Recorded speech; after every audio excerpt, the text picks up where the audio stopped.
Kusang sumuko sa NBI ang tatlong sangkot umano sa online investment scam sa Cagayan de Oro City. Ito'y matapos silang makatanggap ng pagbabanta raw mula sa mga nabiktima. Makibalita tayo kay Clyde Macascas ng RTV1 Mindanao. Matatapos na sana sa kursong civil engineering sa susunod na taon si Shai. Di niya tunay na pangalan. Pero nag-aalala siya dahil ang pambayad niya sana sa tuition niya sa pasukan na-invest niya sa isa umanong scam. Pati pamilya niya na kumbinsin niyang sumali na rin dito. Ako lang sir, muripan lang gitunta siya.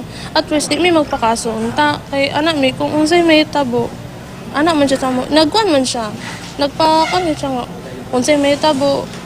Kuan kanang salo tamo ako. Nag-invest daw si Shai kay Welshelmy Acosta na sumuko nitong Martes ng gabi sa Police Station 3. Nasa kustudiya na siya ng NBI. Ni-surrender ko kay daghan namang goy hulga good. Unsa mga hulga? Pat yun daw kuno ko, akong pamilya.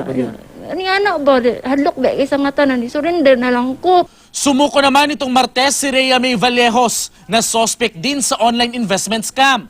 Pero giit ni Vallejos, dili siya scam sir. Nakuan na siya tungod kay nang pull out ang ubang tao. Mo nang kuan sa sir ba na alanganin sa dang amua. nitong Lunes, sumuko si Antoinette Sistosa na nang scam daw ng abot sa 100 tao. Actually, pareha lang sila og scheme. Pero kung may connection is definitely wako kakitag connection. Tulad raw ni Sistosa, naengganyo ni na Acosta at Vallejos ang investors sa pangako nito na ang 1,000 pisong investment magiging 1,500 sa loob ng 10 araw. Milyon-milyong halaga ng pera ang nakuha ng tatlong sospek sa kanilang mga investor. Haharap ang tatlo sa kasong large-scale staffa at paglabag sa anti-cybercrime law.